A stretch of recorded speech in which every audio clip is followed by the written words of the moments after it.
Gently close your eyes.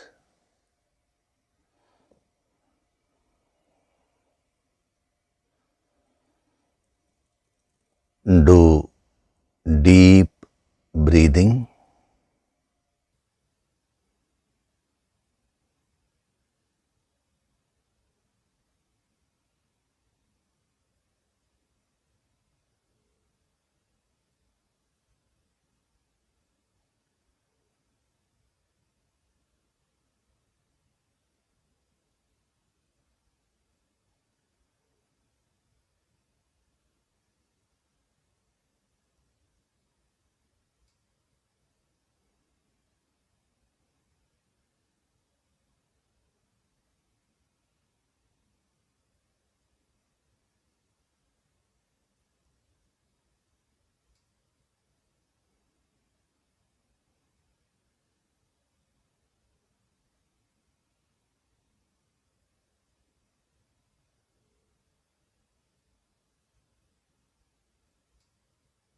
We'll chant Om once together.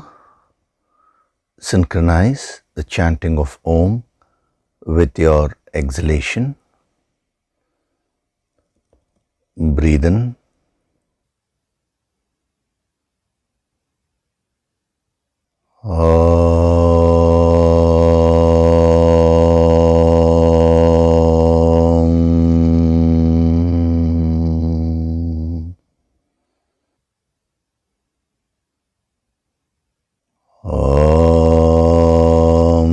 Sahana vavatu, sahanau bhunaktu, sahaviryam karavavahai, tejasvinavaditamastu ma vitvishavahai.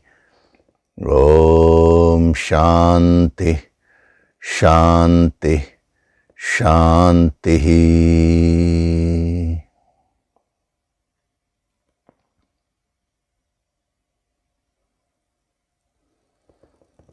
Gently open your eyes.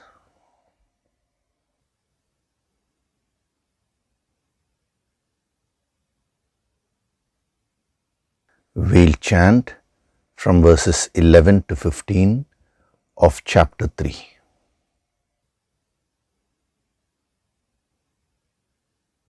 Devan bhavayatanena, Devan bhavayatanena, te deva bhavayantu vaha, te deva bhavayantu vaha, parasparam bhavayantaha, parasparam bhavayantaha, Shreyah paramavapsyatha, Shreyah paramavapsyatha, Ishtan bhogan hi vo devaha, Ishtan bhogan hi vo devaha, Dasyante yajna bhavitaha, Dasyante yajna bhavitaha, Taidattana pradayaibhyaha,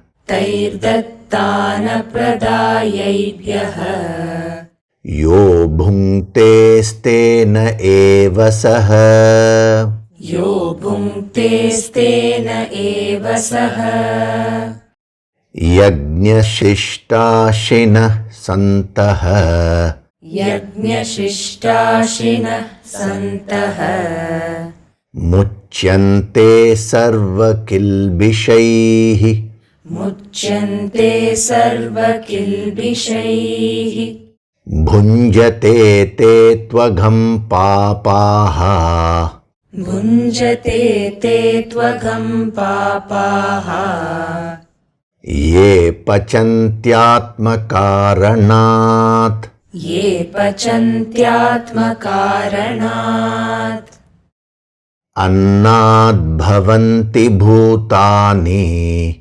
Annad bhavanti bhutani, Parjanyadanna sambhavaha, Parjanyadanna sambhavaha, Yajñāt bhavati parjanyah. Yajnāt bhavati parjanyah. Yajñah karma samudbhavah.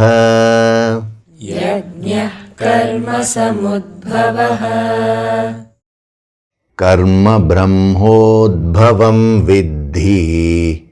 Karma brahmodbhavam viddhi.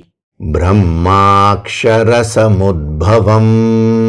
Brahmakshara samudbhavam. Tasmat sarvagatam brahma. Tasmat sarvagatam brahma. Nityam yajñe pratishtitam. Nityam yajne pratishtitam.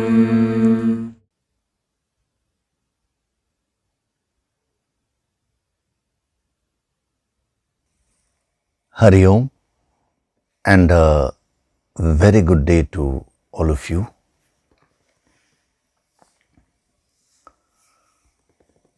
So in the last session, we were seeing the 5 types of rina, debts, which we have.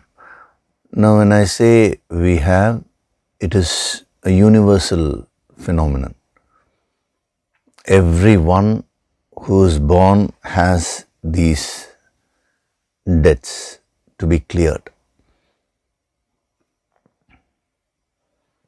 So whenever we talk of karmic debts, we also talk of karmic surplus.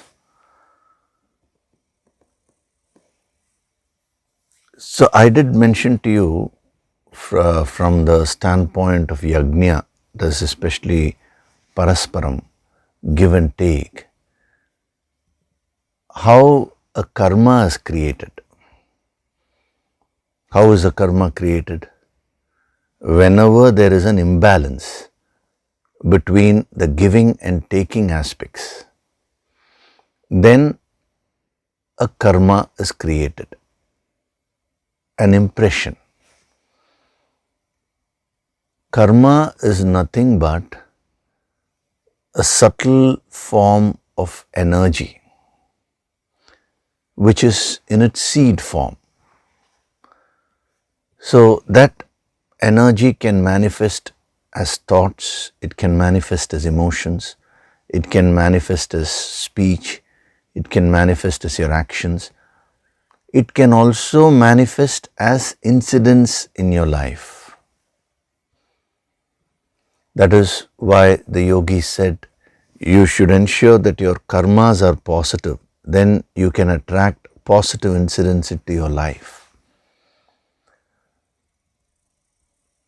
So what is this law of karma? The law of karma is that everything in this world has a cause and it also has an effect. Which means whatever it is that is happening to you in your life today, it is because of karmas only. Whose karmas? Your own karmas. Now this is what is very difficult to understand and also accept, because you can easily understand the law of karma when it comes to gross actions that too performed by you directly.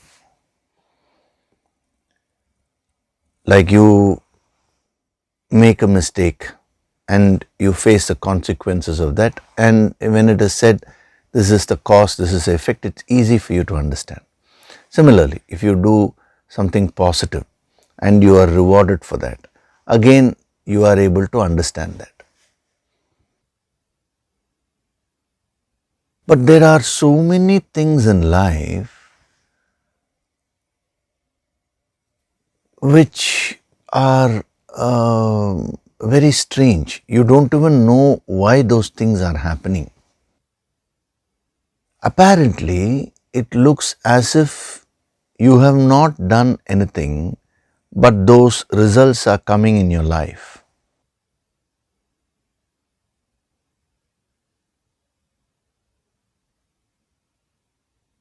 For example, suddenly something good happens to you in your life. Now you don't even know why. So you say it is luck. I'm so lucky.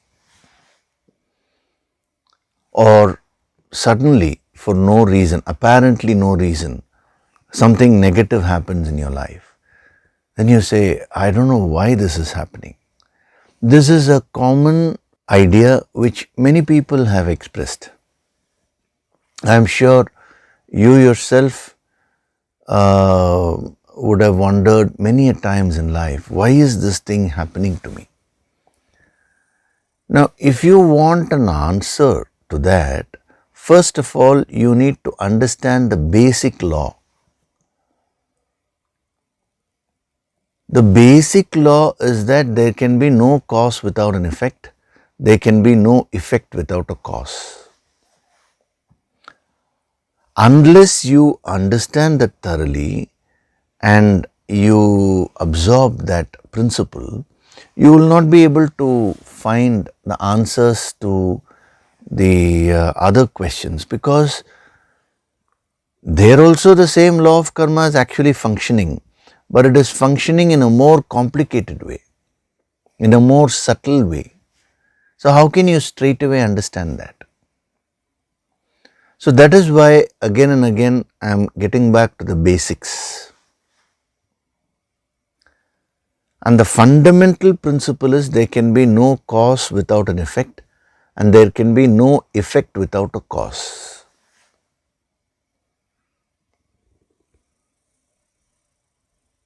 Now, once you understand that, now let us come to those incidents in life where you find that there are sudden results coming which seem to have no correlation with your actions directly.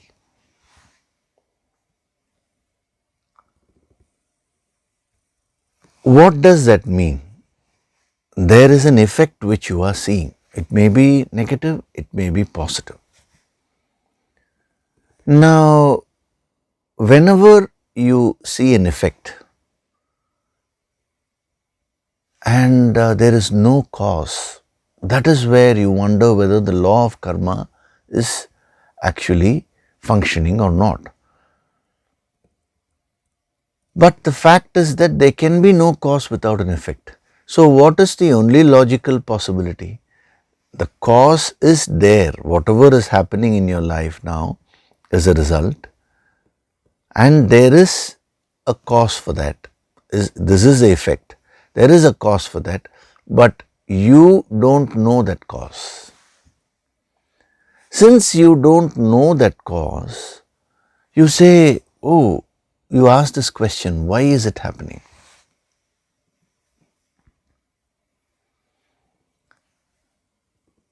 If something very positive happens, you say it is good luck. When something negative happens, you say it is bad luck.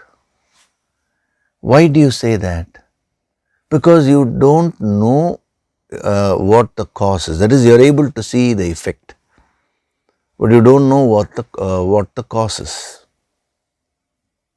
So from this moment onwards, instead of saying luck, or instead of blaming the stars, or some people blame God also, instead of doing all that, from this moment onwards, start relating it to the law of karma. Whenever something positive happens, immediately understand that there is a positive cause. Some cause has only created this. Similarly, when something unpleasant or negative happens, understand that there is a negative cause behind it. Unless you train yourself to see life in a deep way and understand the law of karma in function, you will never be able to really understand what's happening in your life.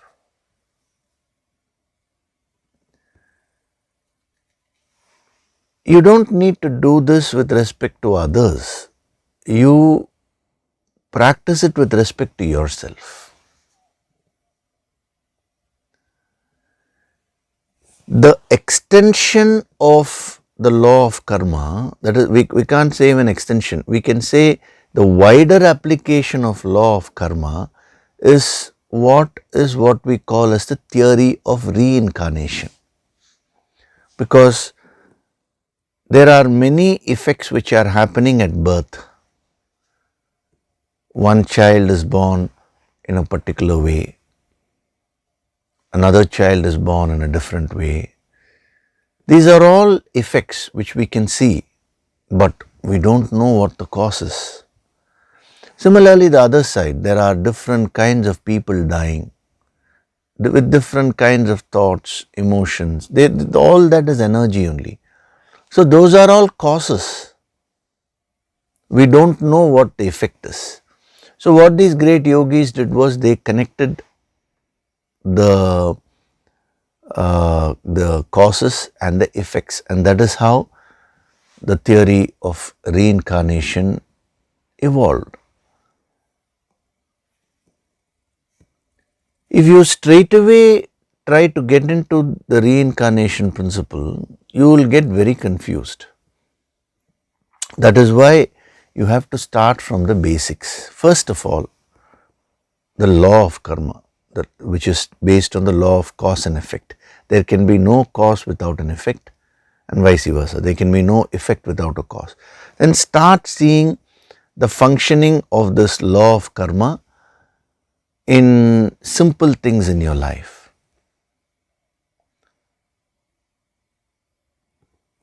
If I follow this, I am getting this result. If I am dynamic, if I work intelligently, if I am hardworking and also intelligent, I do the right things, I get these results. If I laze around, if I don't put in the right kinds of effort, see what result am I getting. When you start analyzing this, you will get a better understanding of this law of karma. You have to start with simple things in life first. See, when we give the examples, we always give very simple examples, like you put your finger in the fire, it burns. This is also law of karma only. You put your finger in water, it cools, assuming that the water is cool. This is also law of karma. You throw a ball on the wall, it comes back to you. It is a law of action reaction, Newton's third law. This is the law of karma.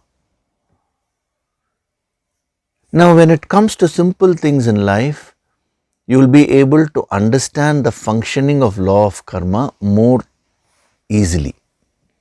After that, you can start looking at more difficult things, that is, things which you are not able to understand. I am putting all the efforts required, at least from my point of view, I feel I am putting all the efforts, but still the result is not up to the mark. Don't immediately conclude, oh, therefore the law of karma is wrong. The law of karma cannot be wrong. It is an established law. It is the law. It is based on the law of cause and effect. How can the law of cause and effect be wrong? So the moment you start applying the law of karma, now you will ask, therefore, are my efforts good enough? I am thinking those efforts are good. Then you will be able to go a little more deep. Oh, I am putting in all the efforts externally, but my emotion is not backing it. My emotions are not up to the mark, or my attitude is not okay. So you will come up with various answers. That is when you will get the clarity. Everything which is happening in your life is because of your own karmas. And how are you creating those karmas? By your thoughts, by your emotions, by your speech, and by your actions. So if you want to understand the law of how the law of karma is functioning in any situation, you need to know all these four. You have to have a data of all your thoughts, all your emotions, all your words, and all your actions with respect to that situation. Only then you are in a position to say, this is the cause and this is the effect. So what happens is, when you gain this wisdom, and then when you also do your daily sadhana, as you do your yoga sankirtan sadhana, your mind calms down. Basically, I am saying, you start experiencing more calmness, more peace. And as your mind calms down, your intellect also becomes very sharp. So when your mind calms down and when your intellect becomes very sharp, your clarity of vision increases. When your clarity increases, your ability to see the cause and effect relationship in your life, that increases tremendously. You will start understanding why things are happening in that particular way in your life.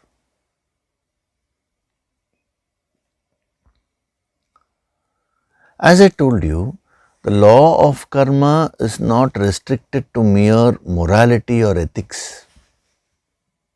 Many people ask this question, no?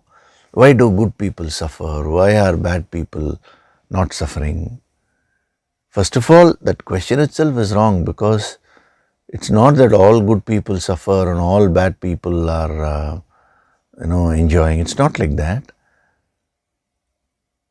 And the second thing is, you may be a good person, but still if you put your finger in the fire, it will burn. You will have to suffer.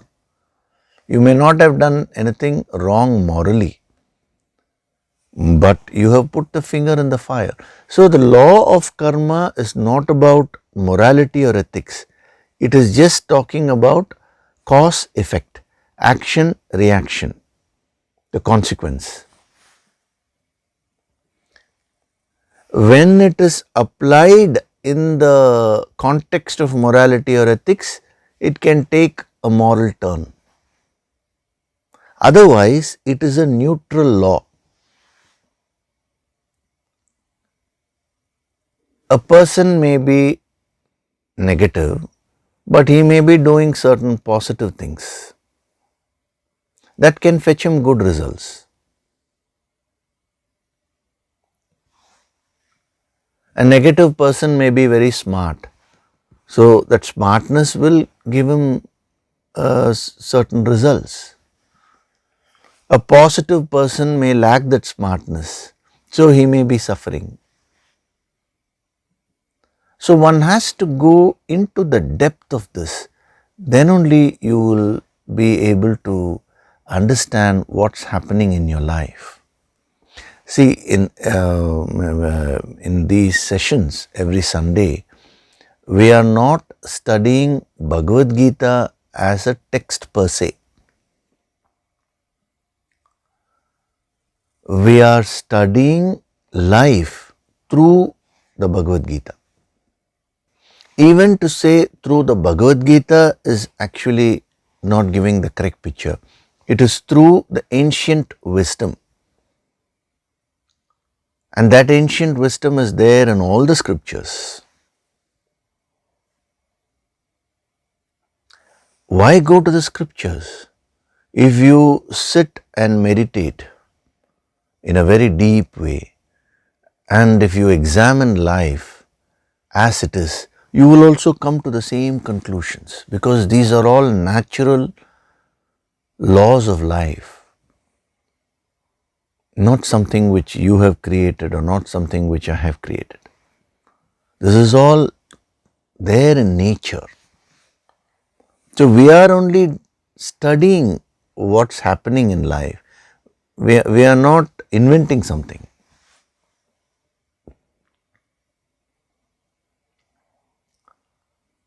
So if you want to understand your life deeply, the law of karma, the study of law of karma is a must. And this study first starts with theoretical analysis, and then you will have to practically see it functioning in your life. And the more you start seeing how the law of karma is functioning in your life, you will get firmly established in your wisdom. Then only you will be able to solve the mysteries of birth and death. Why is a particular person born in a particular way?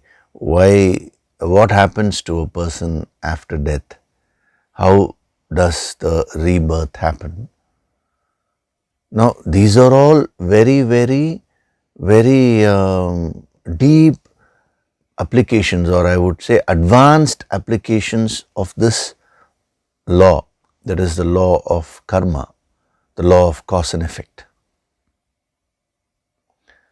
See, unfortunately, this entire thing, whether it is the law of karma or whether it is rebirth, reincarnation, all these things have been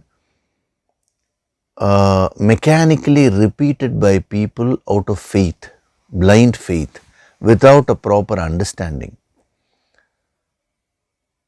So when a logical person listens to a person who is telling the same thing but with blind faith, now he doesn't get convinced, because he wants answers. He wants to know what the logic is.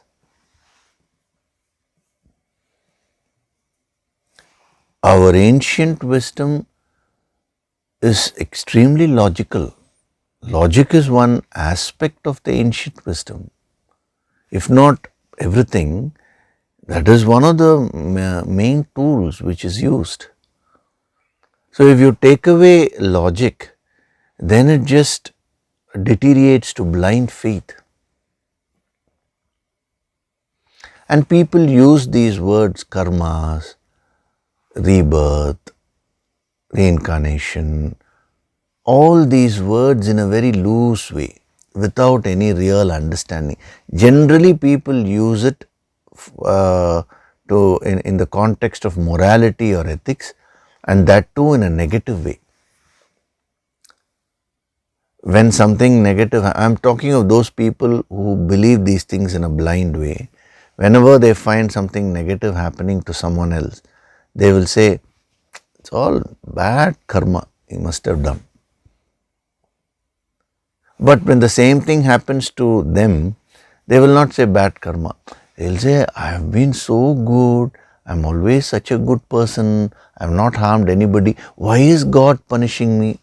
There all the law of karma will go for a 6. All this only shows how we have a tendency to just repeat something without making any inquiry, without investigating, without finding out what the truth is.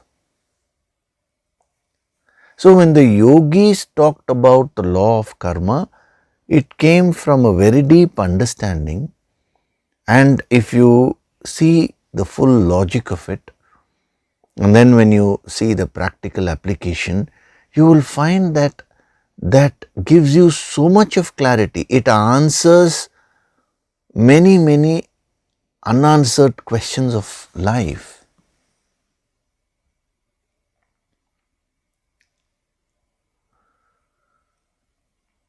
So there are so many causes, that is, so many actions, so many emotions, so many thoughts, so many words, which are constantly emanating from you. Now, you will not remember all that. The yogis say that every individual generates around 64,000 thoughts per day. That's quite a big number. Now, are you aware of each and every thought? What is the level of your awareness first? If I were to ask you, what did you have for breakfast yesterday? Split second, you will not be able to answer. You just have to think for a second. Day before yesterday? Okay, 5 days back, what did you have for lunch? You will have to think about it. It will take a little time. Supposing I ask you 5 months back on this particular day, what did you have for dinner? You will not remember. But just because you didn't remember doesn't mean you didn't have dinner that time. This is what you should understand. The forgetfulness is a very crucial factor which is there in our lives. Actually, in one of the chapters, Krishna identifies with the infinite and says, I am forgetfulness among human beings, because 99.9% of the things which we do, which we say, which we feel, which we think, we don't remember. Our conscious memory is very less. But when you go into deep meditation, all that is stored within you. It can be proved in deeper sadhana. So many things which you don't remember, at the conscious level, start coming out, because they are all stored at the subconscious level and at the deeper conscious levels of your mind. When you go on advancing in the meditation, it can go very deep, where even the memories from past births can come. That happens during the advanced sadhanas. But if we straight away get into that, that will only cause a lot of confusion. Without a basic mastery over the law of karma, without proper preparation, one should not get into those things. See, already there is so much of confusion. I would say forgetfulness is a kind of a blessing given by nature. So if we forcefully try to remember all those things without developing the objectivity or detachment, you will not be able to handle it. So just because you don't know what the cause is, or just because you don't remember what the cause is, you should not come to a conclusion that there is no cause.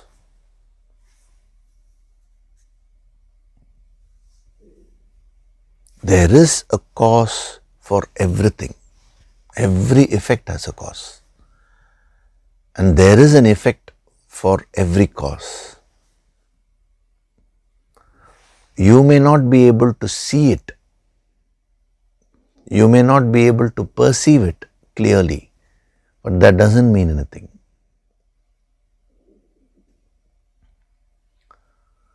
So with respect to parasparam, whenever there is an imbalance between giving and taking, a karma is created.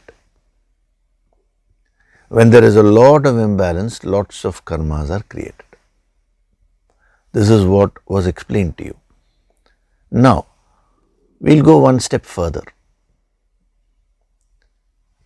These karmas can be negative or positive. When the karmas are negative, we call it as a karmic debt, karmarana. When the karmas are positive, we call it as karmic surplus.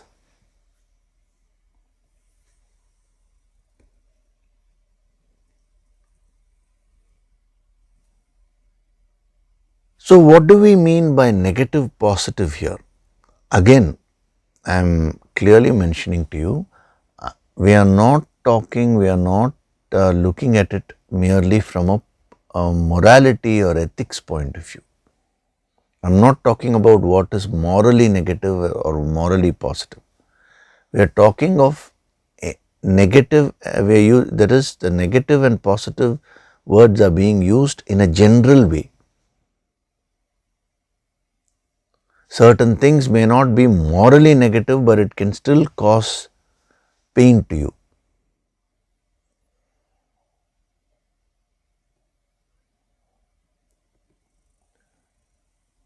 Certain things may not be morally positive, but it can still create a positive effect in your life. So let that be very clear first. So whenever there is an imbalance between giving and taking, a karma is created. When that karma is negative, we call it as a debt, rina. When it is positive, we call it as surplus, karmic surplus. So the positive karmas give positive results in your life. The negative karmas give negative results in your life. But actually your life is a mix of both. Sometimes it's positive, sometimes it's negative. Because nobody will have 100% negatives or 100% positive. That's impossible.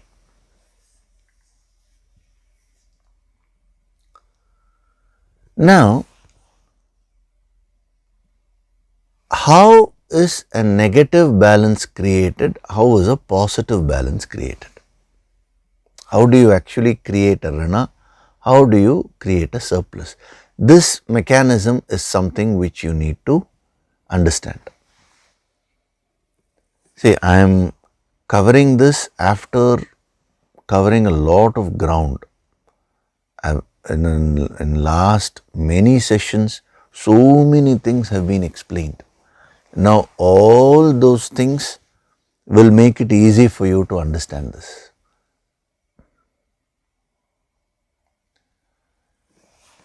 So I told you the imbalance is created between the giving and taking aspects of your life. So whenever your taking is more than your giving, it creates a negative karmic balance. That is called a karmic rina.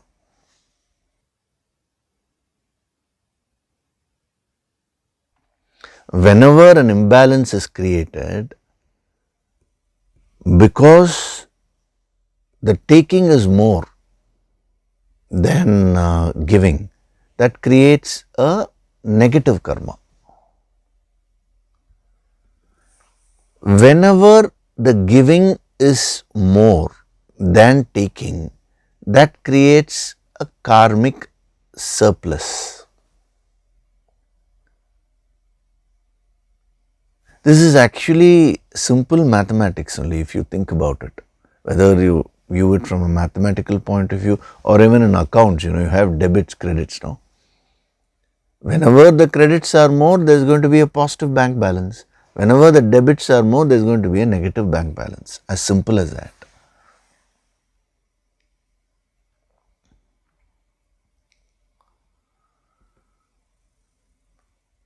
Now, so what should you do? You should focus on the giving aspect. But it was mentioned to you that you cannot avoid taking. Yes. If taking becomes zero, then that system cannot sustain. So then how do we create this karmic surplus? We have to take, which is creating a rina. So how do we create the karmic surplus? By giving more than what we are taking. So if you want to give more than what you're taking, in many situations in life, you will find it very difficult to assess how much exactly am I taking so that I can give more and all. Therefore, these yogis said, don't worry about all that. Just focus on giving. Anyway you are taking. See, right from birth, we are constantly taking. I told you, no, when we were born, we are unable to do anything by ourselves. So, mother changes the nappies, our parents took care of us so much in terms of education, in terms of food, in terms of everything. So, we are constantly taking. Knowledge, somebody taught us. When we went to school, we learnt the languages, we learnt history, we learnt whatever it is. Whatever little knowledge which you possess today, you have learnt from somebody, you have taken from someone. So, whether it is in terms of knowledge or whether it is in terms of other things in life, if you really think about it, we are constantly taking. Right from birth, what we are doing is mainly taking only. So, these great masters said, start focusing on giving, on contributing. So, what is the first contribution? Doing your duties in life. Start asking yourself, as a member of my family, what is my duty? Am I doing that properly? As a member of this society, what am I contributing? As a citizen of my country, what are my obligatory duties? If you do those duties, basically, then you have taken the first step towards removing your karmic debts. I am only telling you why it is said, do your duties, do your obligatory duties.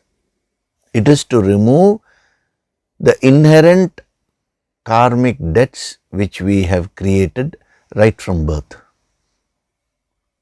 So, first step is do your duties. And then, is that enough? No. When you are doing your duties in life, in each and every transaction, let your accent be on giving. Taking anyway you are doing. Let your focus, let your accent, let your emphasis be on giving. That is, when you keep on emphasizing on giving, you will naturally start giving more than what you are taking. And when you start doing that, you will not be merely neutralizing your karmic debt, you will start creating karmic surplus in life. And when you start creating a lot of karmic surplus in life, you will start attaining tremendous material prosperity, material success, worldly success at the level of wealth, at the level of relationships, the level of your career, the level of your knowledge, worldly knowledge, everything. And then when you keep on creating the karmic surplus, the next step, is that enough? No. They say then there is a third step, which is drop your ego of giving also. Create the karmic surplus. Don't drop the action of giving. Don't drop the bhavana of giving. But drop the I am the doer attitude. I am giving, the stress is on high. Drop that. The moment you drop that ego, then what happens is, you start attributing everything to that infinite. Thereafter, you will go on creating the karmic surplus, but you will go beyond karmas and you will get into a state of zero or infinite. Both are actually the same. Some people have called it shunya, nothing. It's nothing with respect to the world, but many yogis have called it Purna. Purna means complete, infinite. That is from the other angle. So these are the 3 steps which our great masters have given us. When you follow these 3 steps, you are doing karma yoga.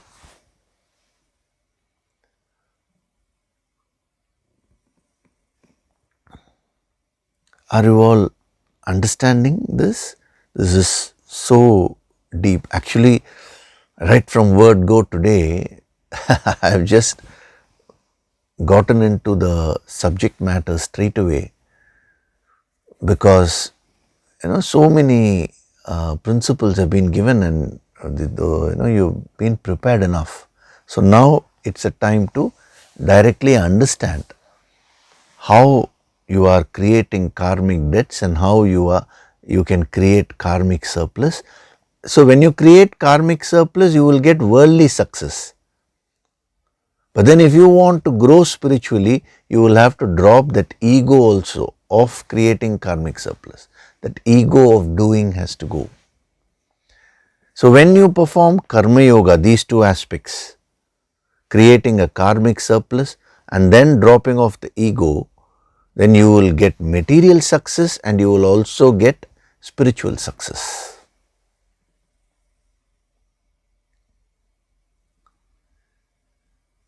So what do the great yogis do? They are constantly connected to the infinite source. So they are receiving that infinite healing energy. So whenever they meet anyone, they just keep giving that healing energy with unconditional love. Supposing you go to a yogi and you offer something. Let's say you offer an X amount of money, just for argument's sake.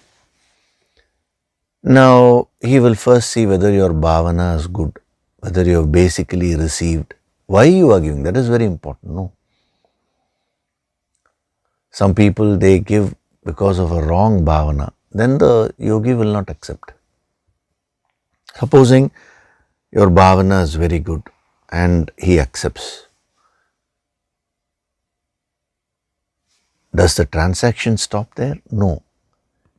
He will keep giving the higher Shakti, the higher healing energy continuously with more intensity. He will give infinite times more. To start off, in the yogic tradition, they say you should give 4 times more. But that is only for a start. As you get connected to the infinite, you get the capacity to give infinite times more in terms of energy. That is why I covered that basic. How does a sattvic person view the parasparam, giving and taking? He views it as an exchange of energy. Only if you understand that, you will be able to follow what is being explained now. So when you give wealth to a master, you are actually not giving wealth from a higher standpoint. It is nothing but one kind of energy, manifested energy that you are giving. Now he sees that, he converts it into energy, and what he gives back is infinite times more in terms of energy, and that will manifest as blessings. See, this is the giving and taking. Now I am only giving a very simple example here, but if you were to take every transaction of life, it is amazing how this principle of energy keeps on working. So whenever you take, it is energy. Whenever you are giving also, it creates one type of energy. This exchange is constantly happening. So the great yogis, they keep on giving. They focus only on giving. I am saying they focus only on giving. It doesn't mean they don't take. That is why here he says, the virtuous, the santaha, who eat the remnants of sacrifice are freed from all faults. So when a yogi practices these two things, number one, taking automatically happens. But if he focuses on giving, and then he also drops the ego of giving, then what happens? He is freed from all faults. Sarva kilbishaihi muchyante. They are all freed. Because he gets to a state of infinite, a state of neutrality. So this is the very principle of karma.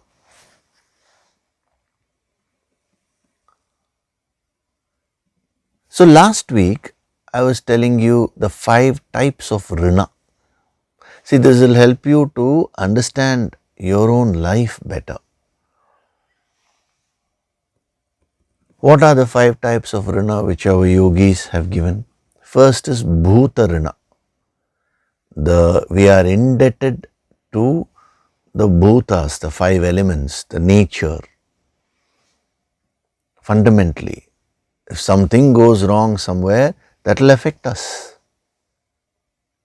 All the creatures. Then manushya rina. We are indebted to all the fellow beings. Known and unknown. Because everyone is contributing something towards this beautiful system, the world, which is to be maintained. Then the third type of rina is pitru rina. Among all the human beings, those whom we are directly related to, karmically, there is a direct karmic relation. So pitru means ancestors, but it is in a broader sense, it denotes all the kinds of relationships which you form.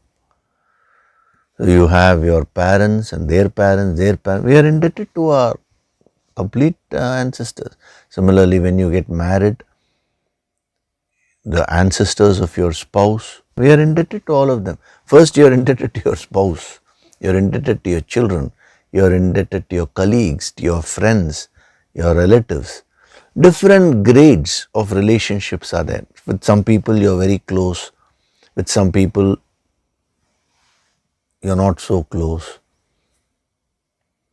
So it is a combination. It's not mere blood relatives alone, because ultimately, that's why I said with whom you form a karmic relationship.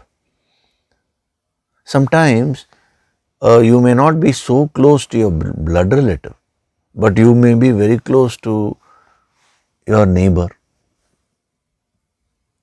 Then with whom are you having a closer relationship? With your neighbor only. That's why we should see this from a standpoint of karmas, not merely the physical aspect. But the physical aspect is also included.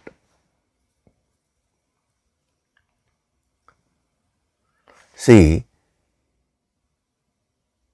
the moment you are born, you are carrying the genes of both your father and mother, right? That cannot be changed. So the physical aspect is always there. And you are also carrying the genes of all the ancestors, both your father and your mother. A small portion. But that is one limited viewpoint, but you have to broaden it. It is the karmic relationship we are talking of. So that is Pitru Rina. And then Deva Rina, the higher forces of nature. We are indebted to nature, the higher forces, whom the yogis called as gods, devaha. So a god here these are limited gods, a god is someone who is beyond us. There are so many forces which are not under our control, no?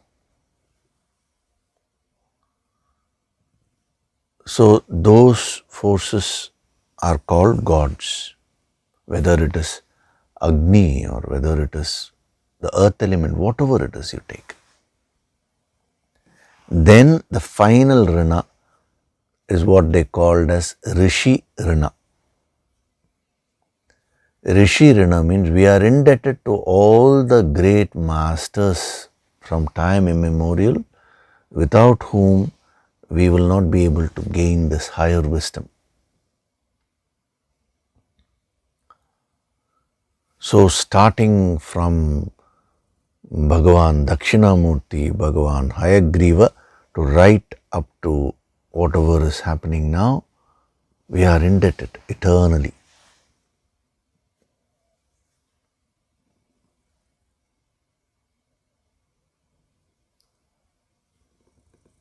So you will take guidance from your Guru directly.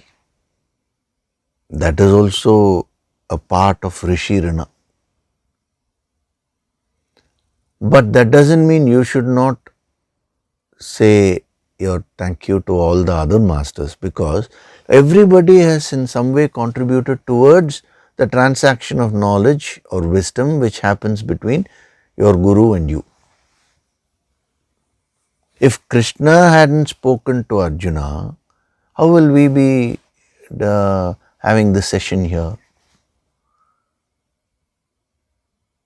So we are indebted to all the masters. That is why in the sadhana, it is, in the yogic sadhana, we always say, I offer my gratitude to my Guru and all the holy masters.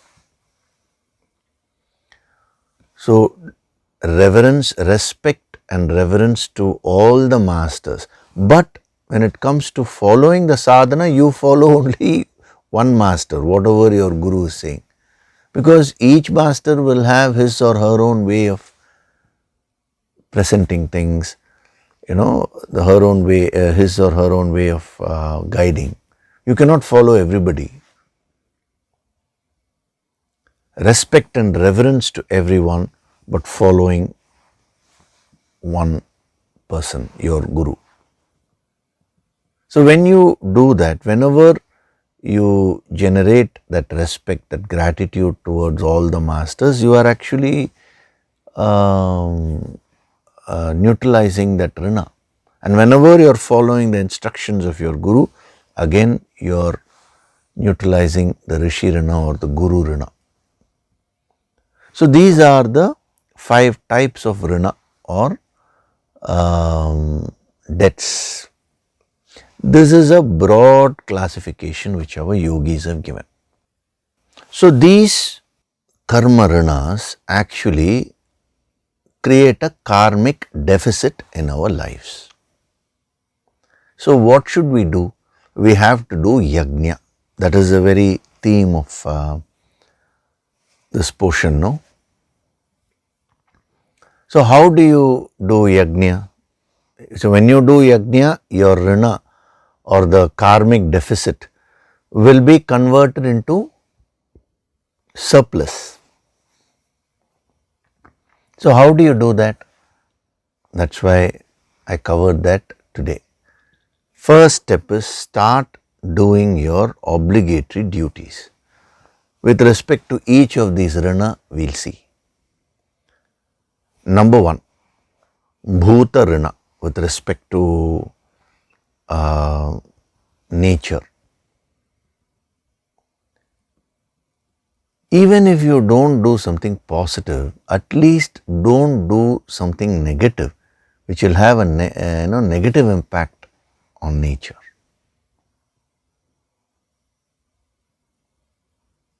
That is bhuta yajna. So it is your duty to play your part in maintaining this ecological system in a proper way. Today, no one is bothered. So, Bhuta Yajna is living our lives in a peaceful way and also trying to help nature. So, that is why our yogis suggested everyone, in your lifetime, they say that in your lifetime you should plant at least 5 trees. Now you may ask me, sir, what is this 5? Supposing I want to plant 6 trees, is it okay? Or I planted only 4, sir, what should I? Don't get so caught up with those numbers. Understand the principle. When they said plant trees, what they're trying to say is, you contribute something to nature, That's all it is.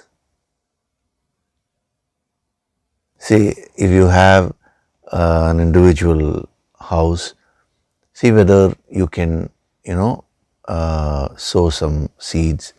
You can get some plants or trees, small garden. It will be very nice. If you are living in flats, see whether in the terrace you can do some terrace gardening. Nowadays, all the that has come, no? Similarly, little bit of whatever food which you're eating, you can go and keep it in the open for the birds to come and eat. These are all very small things, but if you do it with that right bhavana, you will be actually doing Bhuta Yajna.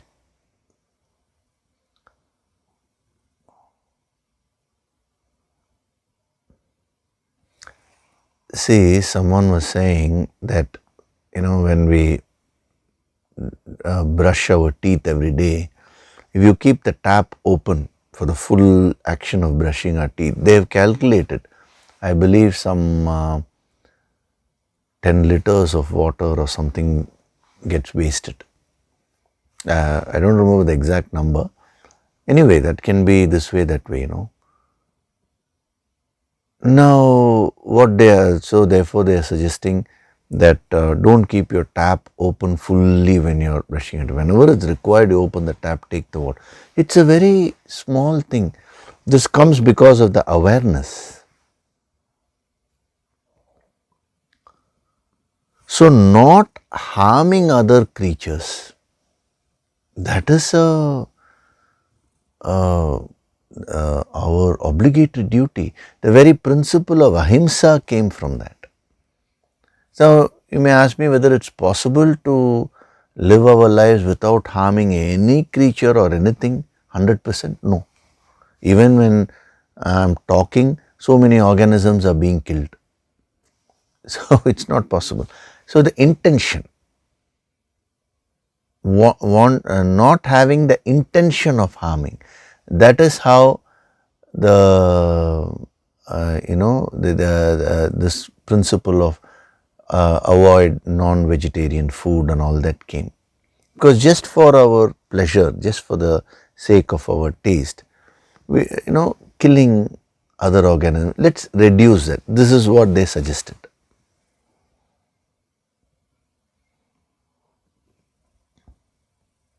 Incidentally, in the Kaya Tattva I have covered, where vegetarian food has more pranic energy. That is another reason why the yogis suggested. But as your awareness increases, you will stop harming other creatures as much as possible. Now you may ask, sir, plants also have life? Yes. That's why I said it is not possible to be 100% non-violent at the physical level. Even when you boil water, when you want to drink a cup of tea, you are boiling tea, many organisms are being killed.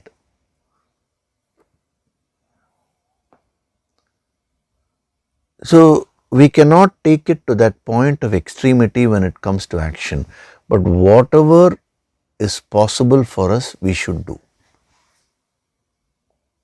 So it's all the bhavana of love, the bhavana of gratitude, that will help us to neutralize the bhutarina, the gratitude towards nature, to all the creatures.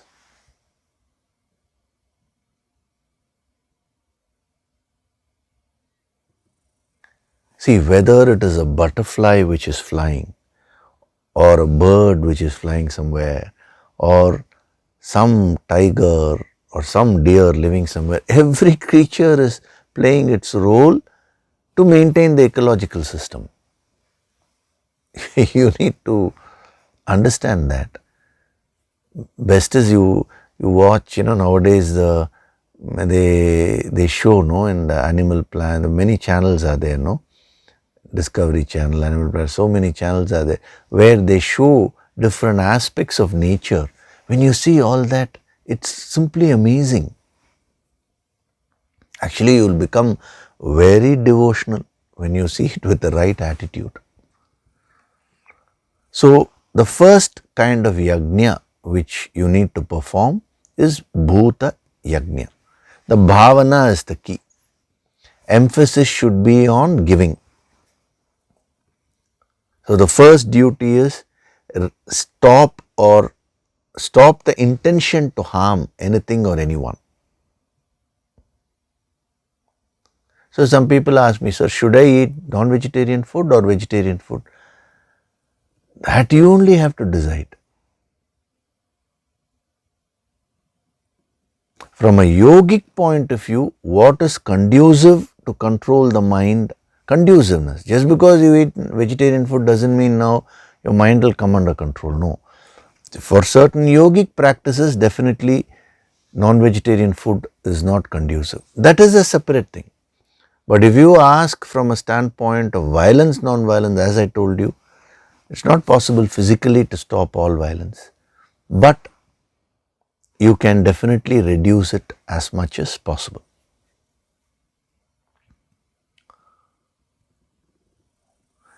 So, our yogis have suggested vegetarian food. Veganism also is along the same principle, because when they found that the animal slaughter and all these things have become an industry today,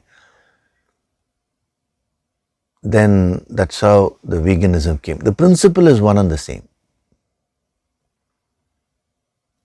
That is of non-violence. So, our first duty towards all the creatures is non-violence, ahimsa.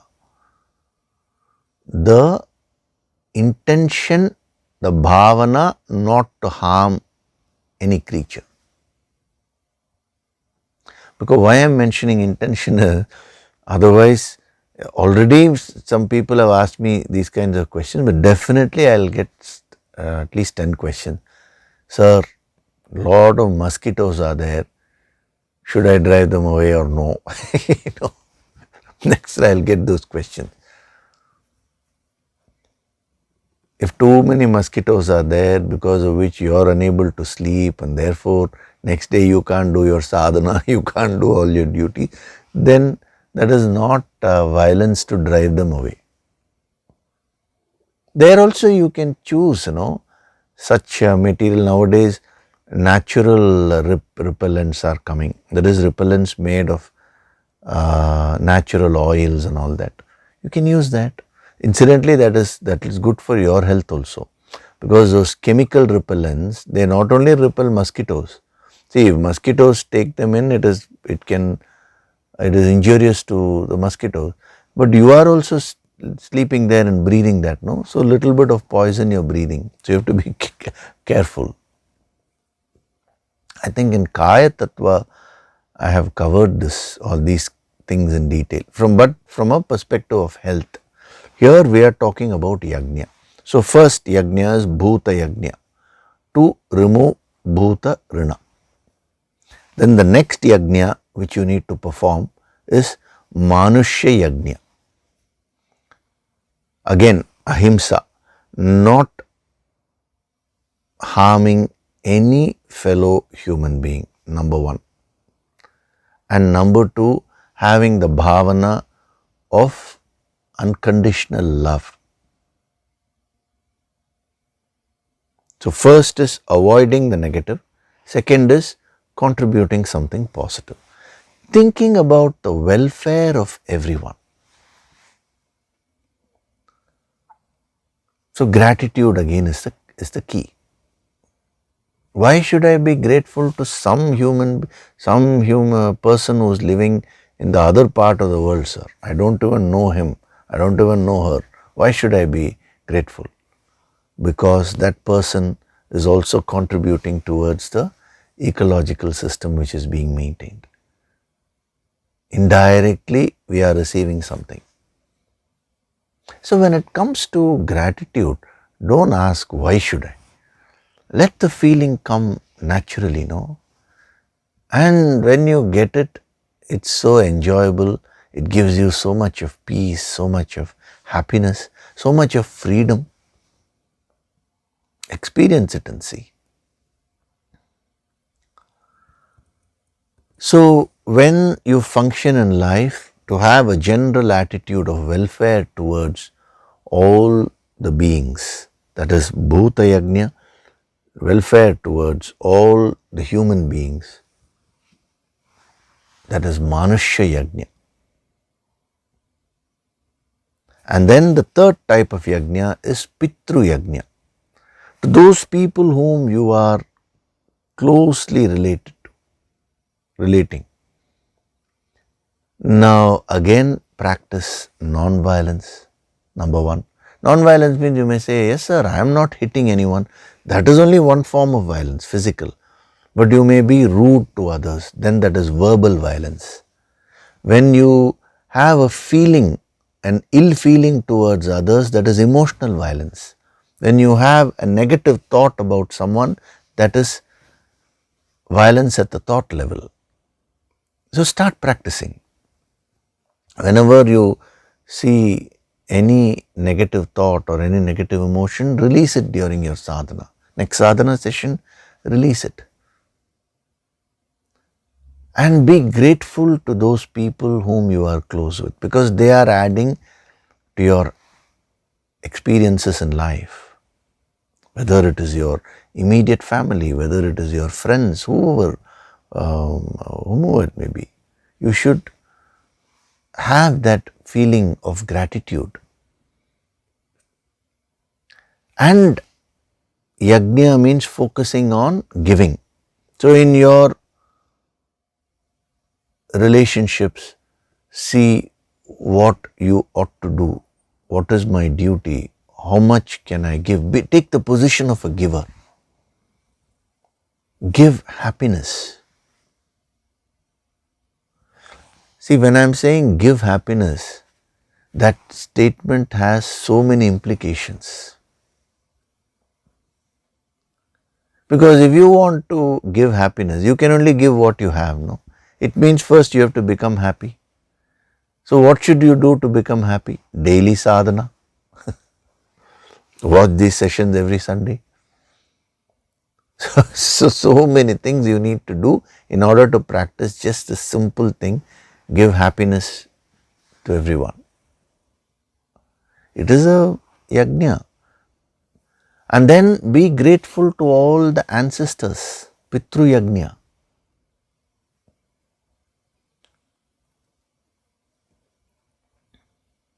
Be grateful to your parents first, because they are representing your ancestors.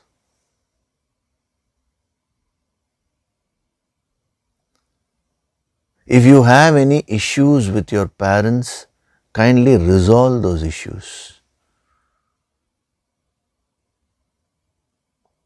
If there are some issues, some negative things have happened, release all those factors during sadhana. Resolve those issues first internally.